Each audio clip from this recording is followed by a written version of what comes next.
आदाब नाजरीन, आप देख रहे हैं गुलिस्तान न्यूज। शाम के 5 बज चुके हैं। 5 का पंच लेकर मैं आपका मेजबान गौहर कुछ आपकी खिदमत में हाजिर है। नाजरीन, आज इस प्रोग्राम में हम उस मौजू पर बात करते हैं, उन अफराद की बात करते हैं, उन लोगों की बात करते हैं जिन लोगों के लिए मरकजी सरकार से लेकर जम्मू कश्मीर हुकूमत की जानिब से मुख्तलिफ स्कीमें शुरू तो की गई हैं ताकि उन अफराद को फ़ायदा मिले जिनमें कुछ विडोज़ हैं, बेवाओं हैं, और उसके साथ साथ ही जो बुजुर्ग अफराद हैं जिनके लिए स्कीमें शुरू की गई हैं, उन अफराद को फ़वाइद मिलने के लिए, उन अफराद को इमदाद मिलने के लिए उन स्कीमों की शुरुआत तो की गई हैं। लेकिन ऐसे भी कुछ अफराद हैं हज़ारों की तादाद में जो इस स्कीमों से अभी तक उन्हें फ़ायदा नहीं मिल रहा है, अगरचे उनके जो कागजात हैं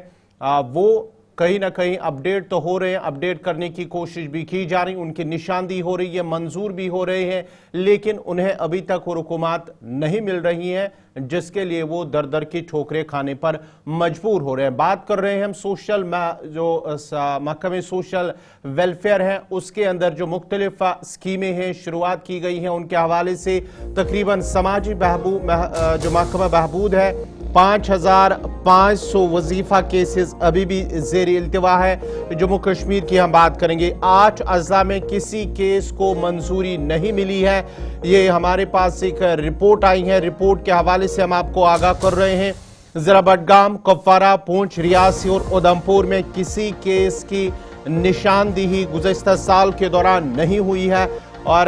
जो मकामी शहरी हैं, मकामी लोग हैं, उनका मानना है कि ये सिर्फ वक्त ज़ाया हो रहा है और उन्हें मुश्किलात का सामना भी करना पड़ रहा। आपको बताते चले कि महकमे समाजी बहबूद में बुजुर्गों, बेवाओं, मजूर अफराद और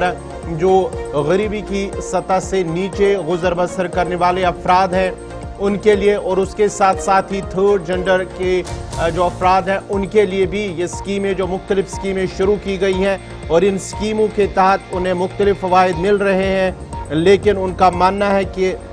उन्हें अभी तक उन केसेस की निशानदी नहीं हुई है। कुछ केसेस की अगरचे निशानदी हुई है, मंजूरी भी मिली है, लेकिन रुकूमात नहीं मिल रही है। तकरीबन 5500 के करीब नए पेंशन केस ज़ेर इल्तिवा है जिनकी निशानदी की गई है। इन केसों की निशानदेही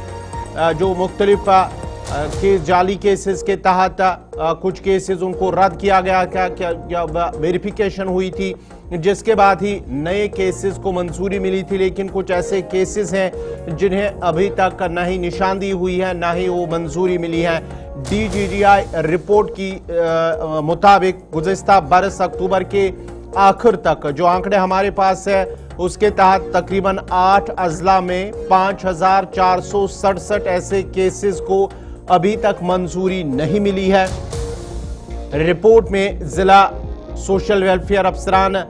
की जानिब से जो कहा गया है कि बडगाम, कुपवारा, पुंछ, रियासी और उधमपुर ऐसे अज़ला हैं जहां पर किसी भी केस की निशानदी नहीं की गई, यानी कि गुज़श्ता साल 2024 की हम बात कर रहे हैं, और ना ही किसी नए पेंशन केस को मंजूरी मिली है। ये इस रिपोर्ट में दर्ज किया गया है। और इसके साथ साथ ही जो एदाद शुमार हमारे पास है उस एदाद शुमार के मुताबिक वादी कश्मीर के 3 अज़ला जिनमें अनंतनाग, बांडीपुरा और गांदरबल में तकरीबन 2229 ऐसे केसों की निशानदी की गई है, ताहम किसी भी केस को मंजूरी नहीं मिली है। ये है एदाद शुमार के मुताबिक जो रिपोर्ट हमारे पास है। अब हम आपको ग्राफिक्स के जरिए समझाते हैं कि आखिर ये मामला पूरा क्या कुछ है और क्या कुछ एदाद शुमार बता रहे हैं जम्मू कश्मीर के अंदर, जिसकी वजह से जो मकामी लोग हैं वो कहीं ना कहीं मुश्किलात के शिकार हैं। आंकड़ों के मुताबिक अगर हम बात करेंगे तो तकरीबन 5500 जो वजीफा केस हैं वो ज़ेरी इल्तिवा है जम्मू कश्मीर के अंदर। 8 अज़ला में यानी कि 8 डिस्ट्रिक्ट्स में तकरीबन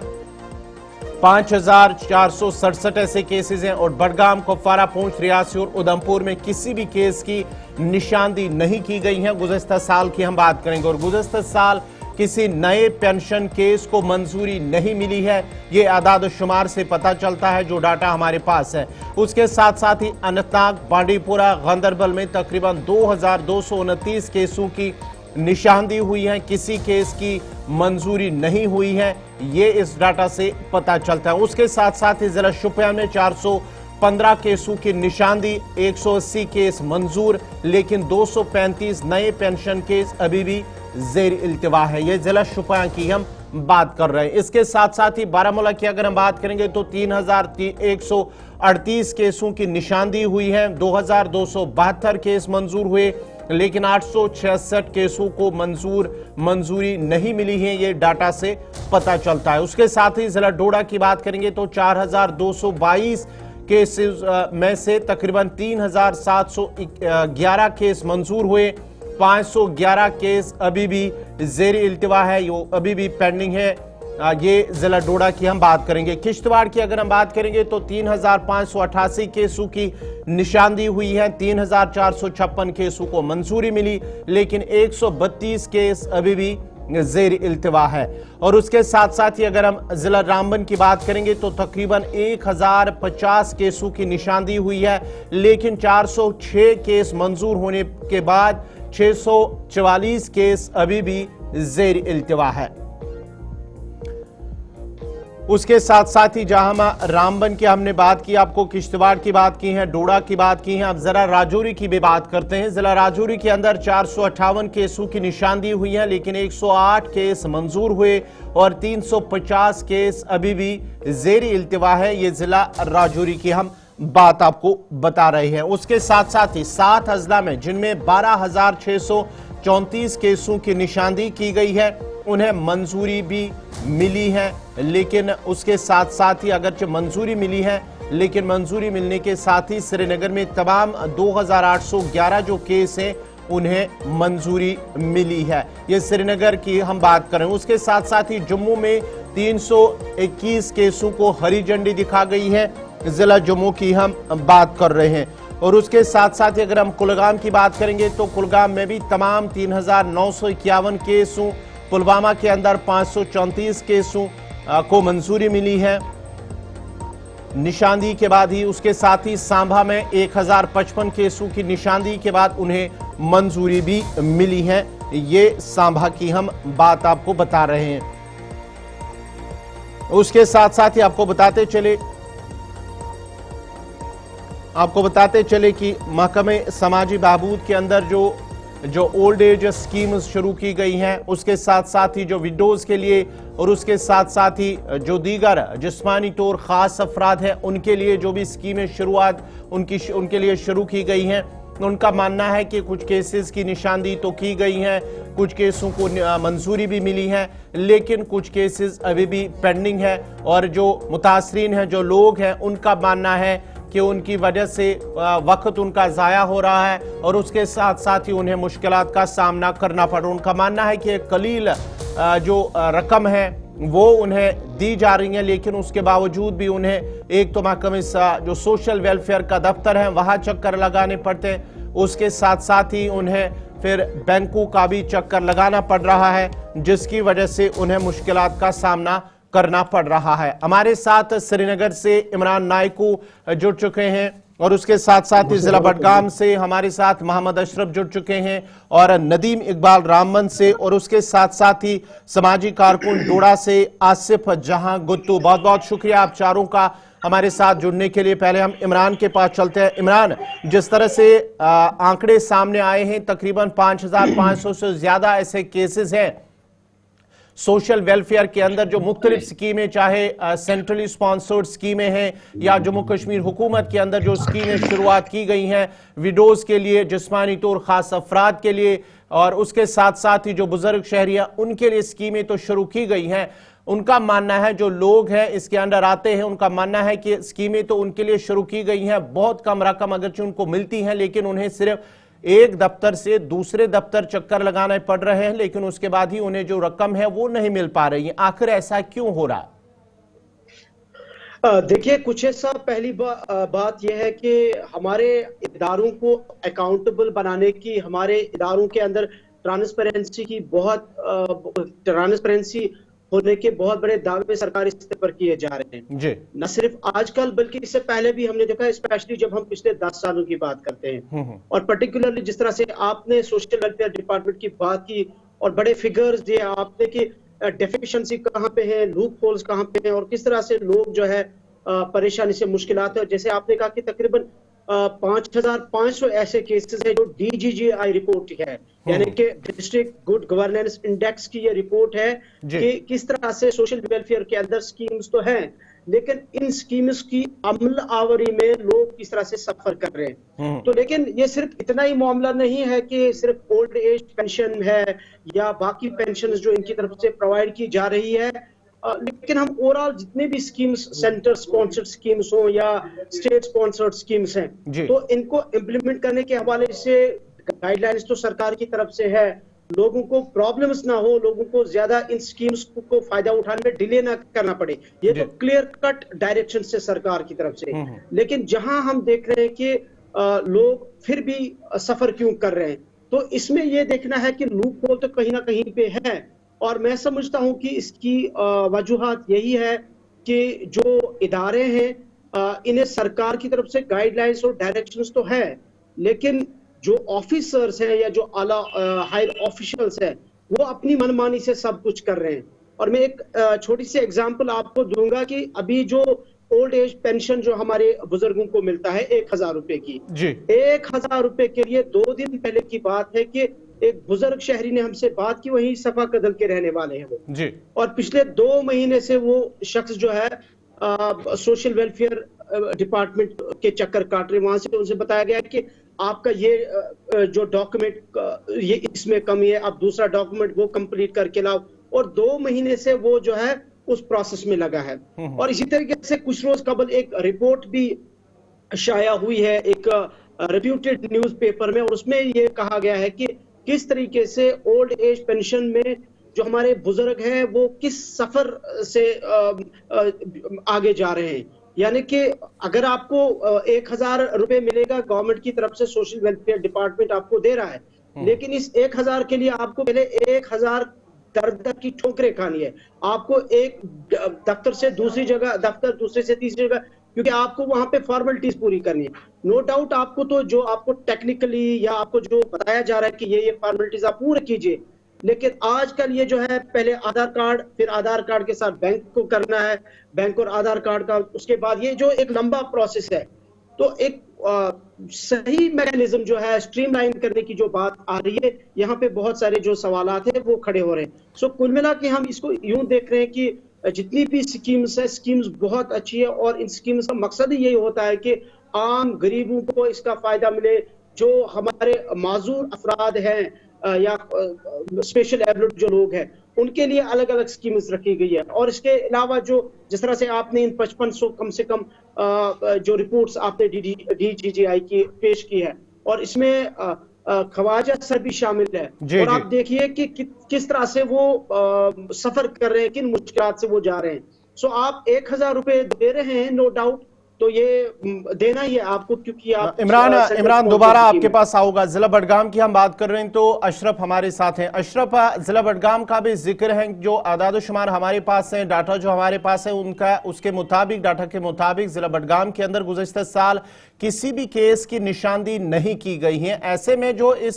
इन स्कीमों के तहत जो लोग आ रहे हैं, काफी मुश्किलात का सामना भी उनको करना पड़ रहा है, क्योंकि उनका मानना है कि ये सिर्फ वक्त जाया करना है, और ऐसे में केस की निशानदी ना होना बाइस से फिक्र है। देखिए गवर्नर, जिस तरह से अभी नायकू बता रहे थे, इमरान साहब के वजाहत कर रहे थे, ये जो स्कीम है सोशल वेलफेयर डिपार्टमेंट, अगर हम कहें इस वक्त हमारे जो बुजुर्ग है या जो मौजूर अफराद होते हैं, उनका अगर कोई सहारा इस दौर में अगर हम कहें वो सोशल वेलफेयर डिपार्टमेंट है, क्योंकि यही से इनको हर महीने जो मुआवजा मिलता है, इससे वो अपने रोजमर्रा की जिंदगी बसर करते हैं। जैसे आपने कहा जो पेंशन स्कीम जिसमें 1,000 रुपए हर महीने जो है इन बुजुर्गों को मिलता है, इसमें सबसे बड़ी प्रॉब्लम अगर कहीं पर आती है वो है डॉक्यूमेंटेशन, क्योंकि जब हम 60 साल के बाद आप जाते हैं तो तब आपको जो है इस स्कीम का फायदा मिलता है, पेंशन मिलता है। और इसमें जो मेडिकल सर्टिफिकेट होती है, जो डिपार्टमेंट से आपको, मेडिकल डिपार्टमेंट से आपको वो हासिल करने होती है, उसमें कहीं ना कहीं टाइम लगता है, क्योंकि उसके लिए एक बोर्ड बैठता है, काफी ज्यादा तादाद में लोग, अगर जिले की अगर हम बात करें, एक ही जगह बडगाम में CMO ऑफिस में बोर्ड बैठता है, वो वहां से एक सर्टिफिकेट देता है कि इसकी एज इतनी है, क्योंकि डेट ऑफ बर्थ तो उसी से पता चलती मेडिकल सर्टिफिकेट से। तो डॉक्यूमेंटेशन करने के बाद जब ये केस डिपार्टमेंट के पास जाता है तो वहां से उनको कहीं ना कहीं कुछ कमजोरियां भी देखने को मिलती है, और जिससे हम ये कह सकते हैं कि उन केसेस में टाइम लगता है, क्योंकि हमने जब महकमे से बात की और आला अफसरान से बात की, उनका ये कहना है कि हमारे पास जो केसेस आते हैं उसको हम देखते हैं अच्छी तरह से, उसके बाद जो हम डायरेक्शन ऑफिस भेज देते हैं वहीं से जो है फिर पैसा उनको आता है। मगर आखिर वजह क्या है, जो साल गुजरा है इसमें किसी भी केस को मंजूरी नहीं दी गई, वजूहत क्या है? इनने कहा कि जो हमारे पास एप्लीकेशन आती है उन एप्लीकेशन को हम देखते हैं, सही डॉक्यूमेंटेशन देखते हैं, अगर कहीं पर उनको कोई प्रॉब्लम होती है तो वो डायरेक्शन ऑफिस से केस वापस आ जाते हैं। उसके बाद तो काफी टाइम लगता है वापस करने में, क्योंकि ये जब वापस जाता है उस पोर्टल में जाता है, क्योंकि अब सब कुछ ऑनलाइन है। तो ये भी एक बड़ा मसला है। हमारे बुजुर्ग जो इस पेंशन के लिए जाते हैं उनको सही रास्ता भी नहीं मालूम होता है, आखिर हमें करना तो करना क्या है। कुछ ऐसी चीजें हैं डिपार्टमेंट, जैसे कि हम सोशल वेलफेयर डिपार्टमेंट की बात करें, ऑनलाइन जो इनकी डॉक्यूमेंटेशन होती है, मैंने पहले भी कहा, ये बुजुर्ग लोग होते हैं, बुजुर्ग माँ होती है, बुजुर्ग होते हैं हमारे, उनको उतनी नॉलेज नहीं होती कि आप ऑनलाइन करने जाओ। और वहां पर जब वो ऑनलाइन करने के लिए जाते हैं, जो डॉक्यूमेंटेशन उनके पास सही नहीं होती है, और जो ऑनलाइन वाला अपने पैसे से उसको गर्ज होता है वो उसको ऑनलाइन करता था, उसके बाद वो बेचारा ना घर का रहता गार्ड। कई मुश्किलात है इन स्कीमों के हवाले से। डिपार्टमेंट को और भी इस पे मेहनत करनी है, ताकि जो हमारे बुजुर्ग या जो भी इन स्कीमों का फायदा उठाना चाहते हैं उनको कहीं ना कहीं हम आसानी हो, डॉक्यूमेंटेशन में भी आसानी हो और उनको पेंशन करने। अशरफ, दोबारा आपके पास आऊंगा। आप जरा रामबन अपने नुमाइंदे नदीम इकबाल के पास चलते हैं। नदीम, अगर हम जिला रामबन की बात करते हैं तो तकरीबन 650 केसेस अभी भी जेर इल्तिवा है, लटके पड़े हैं दफ्तर के अंदर। कहीं ना कहीं जिला इंतजामिया और उसके साथ साथ ही जो इस स्कीमों के तहत अंडर जो लोग आते हैं, चाहे हम जिस्मानी तौर खास अफराद की बात करेंगे, विडोज की बात करेंगे, या कि जो बुजुर्ग शहरी हैं जिनके लिए स्कीमें शुरू की गई हैं, तो ऐसे में उन्हें भी मुश्किलात पेश आ रही होंगी। जी बिल्कुल गौहर साहब, देखिए इस वक्त अगर हम बात करें जिस तरह से पेंशन की बात करें, खासकर उन लोगों के लिए जो बेसहारा है, और रामबन की एक तरफ आप टोपोग्राफी की बात करें, क्योंकि रामबन एक पहाड़ी जिला है, और पहाड़ी जिला होने के साथ जहां हम देखें, क्योंकि लोग जब दफ्तर का रुख तो करते हैं, सबसे बड़ी प्रॉब्लम तो उन्हें ऑनलाइन डॉक्यूमेंटेशन में आती है, क्योंकि उन्हें ऑनलाइन अप्लाई करना पड़ता है, फिर उन्हें अप्रूवल मिलेगा। और दूसरी बात, अगर उन्हें कोई छोटी सी भी दिक्कत हो, दुश्वारी हो, तो वो दफ्तर का रुख करते हैं। और जब दफ्तर का रुख करेंगे तो जाहिर सी बात है, क्योंकि ये फाइलें जो है बिल्कुल नीचे से ऊपर के लिए जाती हैं, तो पहले तहसील सोशल वेलफेयर ऑफिसर, फिर उसके बाद अब डिस्ट्रिक्ट सोशल वेलफेयर ऑफिसर, और फिर ये फाइल्स डायरेक्टोरेट तक पहुंचती है। लेकिन अब ये चीज है रामबन के अंदर, एक तो ये कि हम देखते हैं जब लोग दफ्तरों का रुख करते हैं तो ऑफिसर्स या मुलाजमीन वहां पर नहीं मिलते हैं, और बात ये कही जाती है कि जनाब आज मीटिंग चल रही है। दूसरी बात ये कि रामबन का अगर लिटरेसी रेट देखेंगे आप, वो भी काफी पीछे है, और दूसरी अगर फाइनेंशियली देखेंगे तो फाइनेंशियली भी रामबन काफी पीछे है। अब यहाँ से दो चीजें क्लियर हो जाती है कि फाइनेंशियली अगर रामबन पीछे है तो जाहिर सी बात है लोगों के पास इतना पैसा भी नहीं होता है,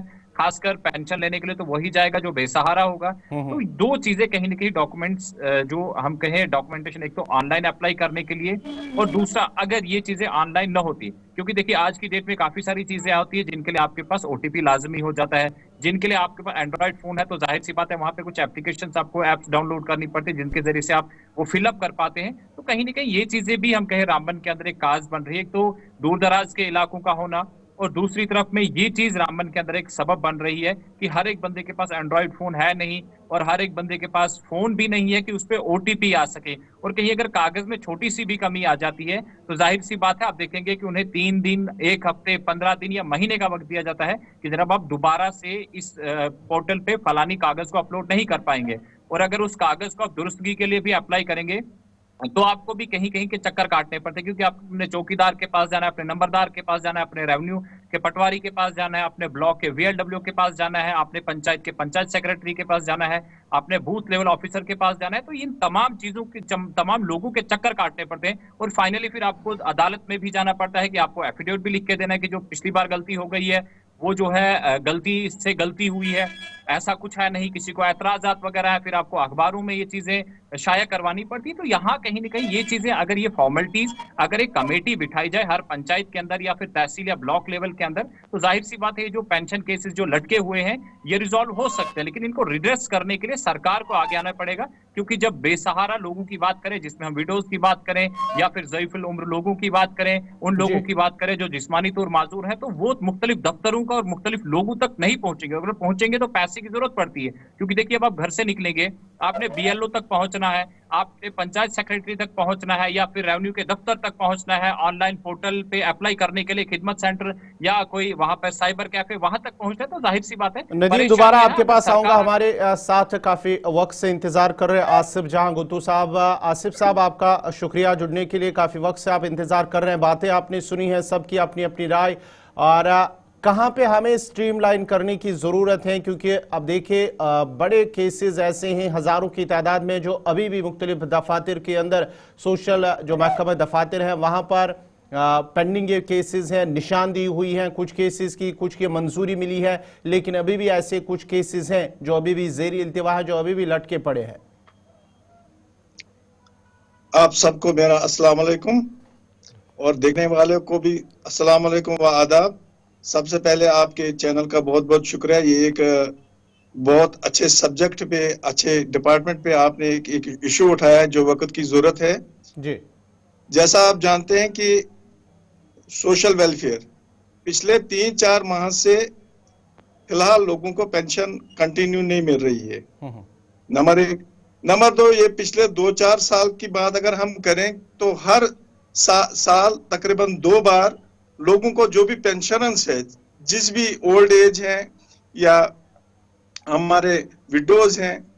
उन सबको साल में 2-3 मरतबा ये सारे पेपर दोबारा ऑनलाइन जमा करने पड़ते हैं।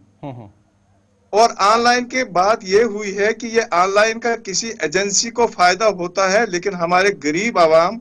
उनको इसका कोई फायदा नहीं हो रहा है। 1000 आप दे रहे हैं उनको एक माह में, 4 महीने के बाद कहीं अगर उस पे मिलती है।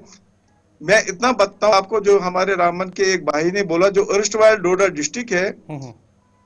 ज्यादातर तादाद जो 94% गरीबों की या रूरल एरिया की तादाद जो है वो हमारे शहर से बाहर है, 94%। और 94% में जो बुजुर्ग, हमारी माँ या हमारा बुजुर्ग चाचा जी जो पेंशन लेने आते हैं गांव से, उसने पहले सुबह 4 बजे उठना है, जहां उसने गाड़ी पकड़नी है 2.5-3-4 किलोमीटर पहले उसने पैदल आना है। उसके बाद जब वो गाड़ी पकड़ता है, वो बुधरवा आता है, डोडा आता है, किश्तवाड़ आता है, या उस जिस भी एरिया में उसका ऑफिस पड़ता है, उसको मिनिमम 100 रुपया लगता है उस अपने नजदीक वाले बैंक ब्रांच में आने को। उसके बाद जब यहाँ उसको इनकार हो जाता है कि आपकी पेंशन नहीं आई है, वही आदमी फिर भिखारी बन जाता है। जब उसको रात 2 बजे के बाद उसको डोडा से, किश्तवाड़ से, बानाल से, बलेसा से, बदरवा से, रामन से गाड़ी नहीं मिलती है, तो वो किसी दुकानदार को बोलता है मुझे रात को रहना है, मुझे किराया नहीं है, कुछ दे दो। वो उसको 50 रुपए देता है। वो कोशिश करता है दूसरी दुकान पे भी जाने की, जब तो उसको 200-400 रुपए, फिर वो एक रात के बदले 2 रात सोता है कि यार ऐसे भी पैसा मिलता है। एक तो इससे भिखारी बहुत बन गए, दूसरा इसका फायदा ऑनलाइन कोई एजेंसी है उनको फायदा होता होगा, गरीब आवाम को कोई फायदा नहीं हो रहा है। ये बड़ी बदकिस्मती है हमारी कि पिछले 4 साल से ये गरीब आवाम को, जहां हम सोच रहे थे, हमें यकीन दहानी थी कि 2014 के बाद जो 1000 रुपए पेंशन थे है, उसमें कम से कम इस वक्त तक अगर 5-5, 6-6, 10-10% बढ़ाया होता, कम से कम वो 1500-2000 हुई होती। वो तो नहीं बढ़ाई, बल्कि अब हमारे गांव के लोग जो पढ़े लिखे नहीं हैं वो कंप्यूटर पे जाते हैं। दूसरा, एडमिनिस्ट्रेशन को भी नहीं बताया जाता है कि जो वो कंप्यूटर पे फीस लेते हैं उनकी ऑनलाइन नए फार्म भरने की, नए कोडल फॉर्मेलिटी जितनी भी होती हैं, उनको भी नहीं पता होता है कि उनको क्या बना। कोई लेता है कंप्यूटर वाला उससे 200, कोई लेता है 150, कोई लेता है 300, और काम बाद में फार्म रिजेक्ट हो जाता है। और ये सारा का सारा हमारी गरीब आवाम पर, हमारे बुजुर्ग पर, हमारी माँ पर इसका असर पड़ता है। आसिफ साहब, दोबारा आपके पास आऊंगा। इमरान, आपसे जानना चाहूंगा, ये जो पूरा आपने आसिफ साहब की भी बात सुनी है, ये ऑनलाइन सारा सिस्टम जो है क्रिएट किया जा रहा है, बताया जा रहा है लोगों को, उसकी वजह से भी लोग कियोस कंफ्यूजन लोगों के अंदर पैदा होता है, और उसके साथ साथ ही जो प्रॉपर गाइडलाइंस है उसको फॉलो नहीं किया जा रहा है, या कि लोगों के पास जो मुस्तहिक अफराद हैं उन्हें इस हवाले से जानकारी सही नहीं दी जा रही है, जिसकी वजह से उन्हें दिक्कतें पेश आ रही हैं अपना ये फॉर्म सबमिट करने के दौरान। देखिए, कुछ ऐसा पहले मुझे बड़ी खूबसूरत यहाँ पे बात लगी, ये जो हमारे समाजी कारकुन साहब इससे पैनल में कि हमारे कोई बुजुर्ग शहरी या कोई भी जो मुस्तहिक शख्स होता है सोशल वेलफेयर डिपार्टमेंट की किसी भी स्कीम का, चाहे वो विडो हो, चाहे वो कोई बुजुर्ग हो या कोई और शख्स या ओल्ड एज पेंशन के लिए जो मुस्तहिक होता है, कंप्यूटर ऑपरेटर के पास जाता है या किसी भी जगह पे जाता है, अगर उसको डॉक्यूमेंट वहां पे बनाना होता है तो 200 रुपए उसे लगते हैं। उसके बाद वो डिपार्टमेंट का रुख करते हैं। वहां दो चीजें होती है, या तो वहां पे अवेलेबल नहीं होता है कोई, या तो अगर अवेलेबल होता है तो फिर उसका फॉर्म रिजेक्ट किया जाता है, और अगर फॉर्म उनका एक्सेप्ट भी किया जाता है तो उसके बाद 1000 रुपए उसको मिलेगा 1 महीने के बाद। यानी कि पहले ही 200 रुपए इसने खर्च किए होते कि दैट मींस 800 रुपए के लिए इन्हें हरासमेंट भी करनी पड़ती है, इन्हें अपना वक्त भी इसमें काफी जाया होता है। और सबसे बड़ी बात यह है कि वो मुश्किलात का भी उन्हें कई सामना करना पड़ता है। जहां तक आपके सवाल का ताल्लुक है कि खामी कहाँ पे है या लूप होल्स कहाँ पे हैं, अगर गाइडलाइंस भी हैं, अगर डायरेक्शंस भी हैं, अगर हम डिजिटल एज में भी रहते हैं, सब कुछ हमारे सामने है। इवन कि इदारों को, जैसे मैंने आगाज में कहा, ट्रांसपेरेंट बनाने की बात हो, इदारों को अकाउंटेबल बनाने की बात हो रही है। और ये सिर्फ हम सोशल वेलफेयर डिपार्टमेंट की बात नहीं करते हैं, ये हमारे जितने भी सरकारी इदारे यहाँ पे हैं, जितने भी यहाँ पे हमारे गवर्नमेंट इंस्टीट्यूशंस हैं, और इन गवर्नमेंट इंस्टीट्यूशंस को बेहतर बनाने के लिए, इनको स्ट्रीमलाइन करने के लिए हमेशा सरकार की कोशिश रहती है कि कुल मिला के ये इदारे जो हैं ये लोगों के लिए बने होते हैं। इन इदारों से जो मुस्तफीद होने वाले होते हैं वो आम पब्लिक होती है। और ये भी हमें जहन में रखना होता है कि कोई भी इदारा पब्लिक फंड से चलता है, गरीब टैक्स भरता है, और इन टैक्स से जो है हमारे ऑफिसर्स की सैलरी भी होती है। ये हमें टेक्निकली समझने की जरूरत है। लेकिन जहां तक पर्टिकुलरली आज इस प्रोग्राम में हम सोशल वेलफेयर डिपार्टमेंट की बात कर रहे हैं, जैसे आगाज में सबने अपनी अलग अलग इस पे ओपिनियन भी दी और बड़ी तफसील उन्होंने कहा कि किस तरह से कहां पे क्या डिफिशिएंसी है। देखिए, नो डाउट कि दुनिया डिजिटाइज हुई है और यहाँ पे भी सरकारी डिपार्टमेंट्स को डिजिटल बनाने की कोशिश की जा रही है, और डिजिटल इंडिया मिशन ही यही है कि हर इदारे को डिजिटाइज किया जाए। और उसका डिजिटल का मकसद ये नहीं होता है कि वहां जो सरकारी मुलाजिम है उनको सहूलियत मिले, उनको तो सहूलियत मिलनी ही मिलनी है। बुनियादी मकसद ये होता है कि अवाम को मुश्किल ना हो, अवाम को प्रॉब्लम ना हो। देखिए, जम्मू कश्मीर सिर्फ जम्मू और श्रीनगर नहीं है, 2 सिटीज हमारी नहीं है, बल्कि जम्मू कश्मीर की 2011 की सेंसस के मुताबिक, जो पॉपुलेशन सेंसस हुई थी, उसके मुताबिक 1 करोड़ 25 लाख हमारी आबादी है, 1.25 लाख, 1 करोड़ 25 लाख आबादी है। और 1 करोड़ 25 लाख में से आप जम्मू और श्रीनगर सिटी की 10 लाख लोगों को या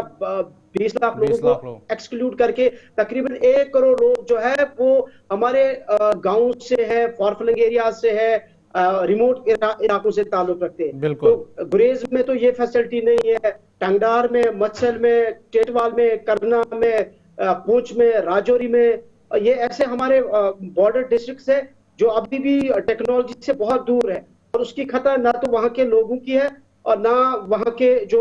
मोहल्ले के जिम्मेदारान होते हैं, बल्कि वो सरकार की जिम्मेदारी है कि वहां पे वो उन इलाकों तक पहुंचे। लेकिन सोशल वेलफेयर की हम बात यहाँ पे कर रहे हैं। नो डाउट, जिस तरह से आपने कहा कि 5,500 केसेस जो है वो अभी जेर इल्तिवा है DGI की रिपोर्ट के मुताबिक, और ये अक्टूबर तक है, अभी तक ये केसेस मंजूर नहीं हुए हैं। जैसे मैंने भी आगाज में कहा कि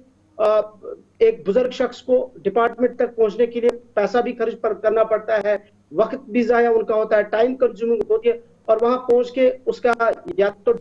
उसमें कोई ना कोई वहां पे बताया जा रहा है कि इश्यू है, जिसकी वजह से वो मायूसी का शिकार हो जाता है। सो मैं समझता हूं कि इदारों को और ज्यादा बेहतर बनाने के लिए सबसे पहले ये देखना है कि जो गवर्नमेंट गाइडलाइंस भी है कि अगर 2 साल से किसी भी डिपार्टमेंट में मुलाजिम है तो 2 साल के बाद उसकी ट्रांसफर वहां पे लाजमी है। और जब 2 साल से ज्यादा आप बंदे को, एक शख्स को या एम्प्लॉय को रखते हैं, वो एक प्रॉब्लम बन जाती है और वहां पे एक कॉन्फ्लिक्ट ऑफ इंटरेस्ट पैदा होता है। सो उसको वहां से ट्रांसफर करने की जरूरत है। दूसरा ये कि आप जानते हैं कि हर इदारे के लिए एक अलग PR होता है, पब्लिक रिलेशन, और इस पब्लिसिटी के लिए हर इदारे को सरकार की तरफ से फंड्स दिए जाते हैं, पैसा दिया जाता है। और उस PR का बुनियादी मकसद होता है कि लोगों को अवेयर करें, लोगों को नॉलेज दें, लोगों को समझाएं हमारे पास जो स्कीम है, इस स्कीम का फायदा कैसे मिल सकता है आपको। तो सोशल वेलफेयर डिपार्टमेंट, जितने भी डिस्ट्रिक्ट्स में हमारे सोशल वेलफेयर डिस्ट्रिक्ट ऑफिसर्स हैं, उनकी जिम्मेदारी और सरकार को एक स्ट्रिक्ट गाइडलाइंस देने की जरूरत है। वो हर गांव में, हर जगह पे कैंप्स का इनेकाद करें और ताकि लोगों को समझाए, लोगों को इन स्कीमों के बारे में बताएं, कहां पे आपको क्या सहूलियत मिल सकती है। इमरान, अब जरा आसिफ जहां गुत्तू साहब आपसे जानना चाहेंगे। तो हमने बात की है कि कहां पे लूप होल्स हैं, कहां पे खामियां हैं, जिससे इन लोगों को मुश्किलात पेश आ रहा है। अब आपकी नजर में हमें स्ट्रीमलाइन करने की क्या जरूरत है, ताकि जो मुस्तहिक अफराद है, विडोज हैं, हैंडीकेप्ड हैं, थर्ड जेंडर है, उन्हें उन स्कीमों से उन्हें वो फायदा मिले जिस स्कीम के तहत वो आते हैं। अब क्या करने की मुतलका महकमा या जो अब वजारत है इस सिलसिले में, उन्हें क्या कुछ करने की जरूरत है ताकि उन लोगों को फायदा मिले और जो ये केसेस हैं तकरीबन 5,500 से ज्यादा, उनकी शरह जो है, रेट जो है वो कम हो सके। जैसे गांव में आपने देखा होगा कि ग्रामीण सभा बैठती है जिसमें काम लिए जाते हैं, मनरेगा के काम, नरेगा के काम, जो भी हैं इशू होते हैं। यहाँ पे है एडी फूड तहसीलदार, उस ब्लॉक का तहसीलदार, उस तहसील का तहसीलदार और सोशल वेलफेयर ऑफिसर और जो भी इससे मुतल्लिक लोग हैं। अगर उस ग्रामीण सभा में ये लोग भी बैठेंगे तो उससे बैठने से ये होगा कि जो भी डिमांड होगी लोगों की, उसी वक्त उनके पेपर को वेट किया जा सकता है क्योंकि तहसीलदार साहब अथोराइज्ड है, एडी अथोराइज्ड है, सोशल वेलफेयर ऑफिसर अथोराइज्ड है। वो वहीं पे मौके पे फायदा उठाकर वो लोग भी फायदा उठा सकते हैं उसका वहां पर जाकर। और जब ग्रामीण सभा बैठेगी और उनके जो इश्यूज हैं, एक तो वो सॉल्व हो जाएंगे। दूसरी सबसे बड़ी बात जनाब यहाँ पे ये है कि मसला कहाँ अटकता है। जो ओल्ड एजेस होते हैं, पहले तो उनको चौकीदार, नंबरदार date of birth certificate issue करता था जी। अब कुछ लोगों के पास है, कुछ लोगों के पास नहीं है। आज ये बात होती है कि कभी कभी किसी का बीपीएल है तो दूसरे महीने जब वो ऑफिस में जाता है वो एपीएल हो जाता है। फिर उसको बीपीएल बनाने के लिए उसको साल लगता है, लेकिन वो बीपीएल, उसका राशन कार्ड नहीं होता है जी। यही बात होती है सोशल वेलफेयर। जब किसी का वो नाम उस सोशल वेलफेयर की पेंशन में कट जाता है तो उसको बहुत ज्यादा टाइम लगता है, वो दोबारा उसको कंसिडर करने के बजाय उसको नाम नहीं आता है। क्योंकि उसमें सबसे बड़ी बात मैं ये बताऊं कि अगर गवर्नमेंट चाहती, जिस डिपार्टमेंट में ये है कि आप उधरी जाए, आप उधरी अपना कंप्यूटर पे फ्री में कराइए। एक तो उनको 100-150 रुपए का एक एफिडेविट लेना पड़ता है जो आज की डेट में तहसीलदार साहब देते हैं। फिर उनको आज जो कानून नया बना है वो ऑनलाइन में उनको किसी दूसरे ऑफिसर के पास नहीं जाना पड़ता है। वो उसके बाद उन्होंने वो सारे डॉक्यूमेंट्स जमा करने पड़ते हैं कंप्यूटर पे, और कंप्यूटर वाला उनको मुंह मांगी कीमत लेता है, मुंह मांगी फीस लेता है, जिसपे हमने 12 वक्तन एडमिनिस्ट्रेशन को कहा है कि आप इनका रेट बाज़ाब्ता करें कि क्या रेट होना चाहिए।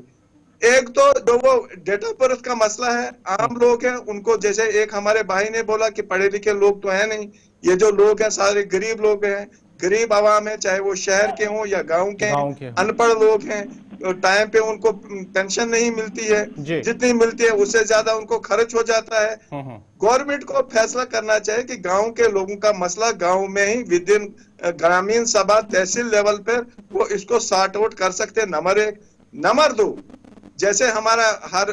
ब्लॉक में ब्लॉक ऑफिस होता है, ब्लॉक डेवलपमेंट ऑफिसर बैठता है, जिस दिन भी जिन लोगों की पेंशन आ जाए वहां पे वो डिस्प्ले करें, जैसे मनरेगा में आता है, डिस्प्ले करें उन लोगों की कि आपकी पेंशन आई है, तभी आप शहर में जाओ, तभी आप बैंक ब्रांच का विजिट करो। वही लोग करेंगे। या मस्जिद है वहां पे या मंदिर है वहां पे उस गांव में, वहां पे वो डिस्प्ले कर सकते हैं। स्कूल है वहां पे, स्कूल में डिस्प्ले कर सकते हैं कि जो बेनिफिशियरीज हैं इनकी आज पेंशन आई है, वहां पे नोट लिख सकते हैं। ये कोई काम, बड़ा काम तो है नहीं। उन्होंने इनवॉइस भेजनी होती है बैंक, वही इनवॉइस की एक कॉपी उन्होंने किसी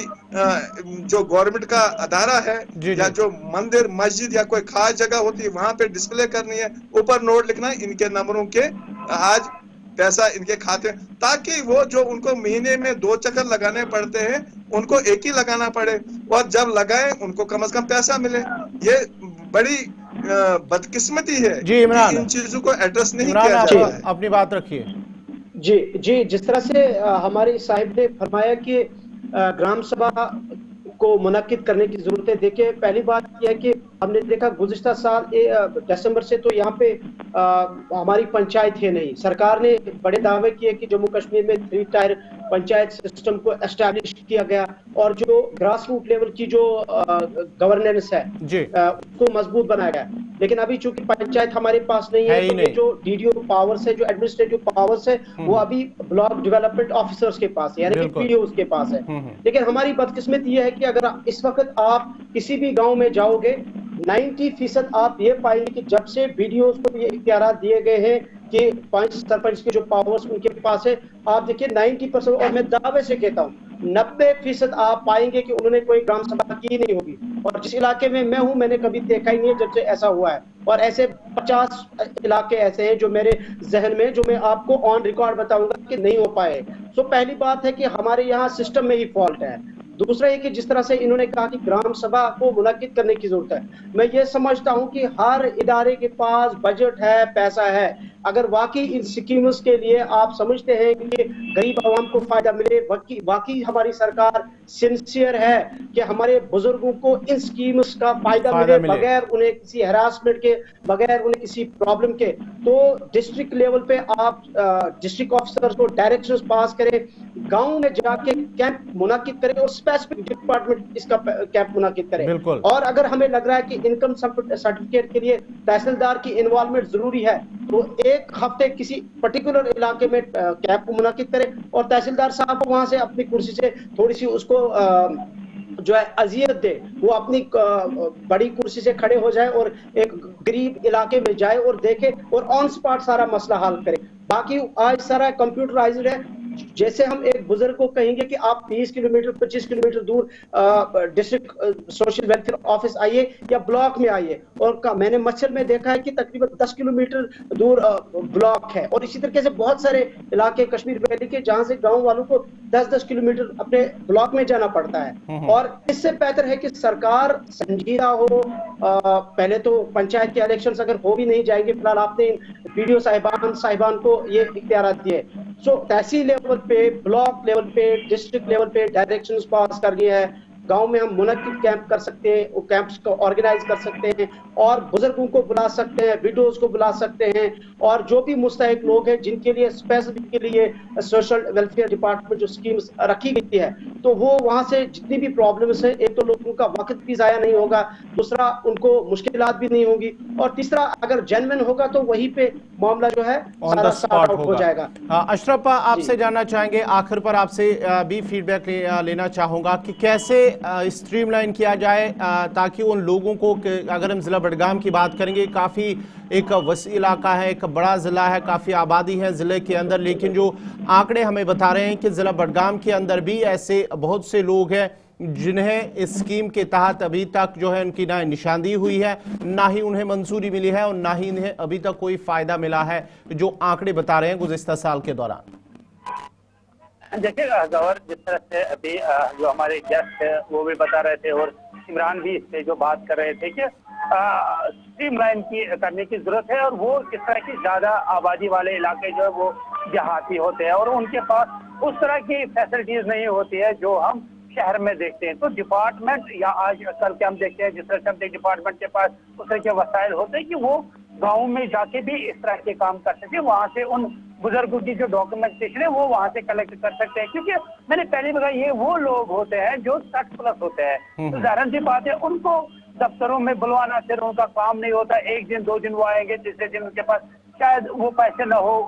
यहाँ आने के लिए, हेडक्वार्टर पे आने, तो वो फिर सोचे चलो जो है सो हम नहीं जाएंगे। तो इसको देखने के लिए जैसे ग्राम सभाएं होती है, मुझे लगता है उससे भी बेहतर अगर होता कि जब कहीं पर डिपार्टमेंट इस तरह का कोई प्रोग्राम करे, किसी हल्के में करे, तो वो उन अफसरों को वहां साथ ले ले, जिन अफसरों को जिस डॉक्यूमेंट की उन लोगों को जरूरत है, जो वो मौके पे ही हो जाए, ताकि उन लोगों को उन दफ्तरों के चक्कर ना काटन। क्योंकि हम देखते हैं ये लोग जो है ऑनलाइन के लिए जाते हैं, इनको बोलते हैं आप डोमिसाइल लाओ, उन बेचारों को अभी भी पता नहीं है डोमिसाइल है क्या। जब वो वहां जाते हैं उनको भी वहां से ऑनलाइन करना पड़ता है, और वो सर्टिफिकेट वो उन्हीं से मिलती है जहाँ से वो ऑनलाइन करते हैं। यानी एक लंबर ऑफ प्रोसेस है और उन लोगों के लिए है जो लोग हमारे बुजुर्ग लोग हैं, उनके लिए इस तरह की फैसिलिटी होनी चाहिए कि डिपार्टमेंट खुद वहीं पर जाए और हल्के में इस तरह का प्रोग्राम मुनक्कद करे और वहाँ उन लोगों के वो रिपोर्ट कलेक्ट करे, उन लोगों के डॉक्यूमेंट कलेक्ट करे, उसके बाद फिर जो है डिपार्टमेंट अपनी तौर से उसको ऑनलाइन करे ताकि उन लोगों को इस स्कीम का फायदा मिल सके।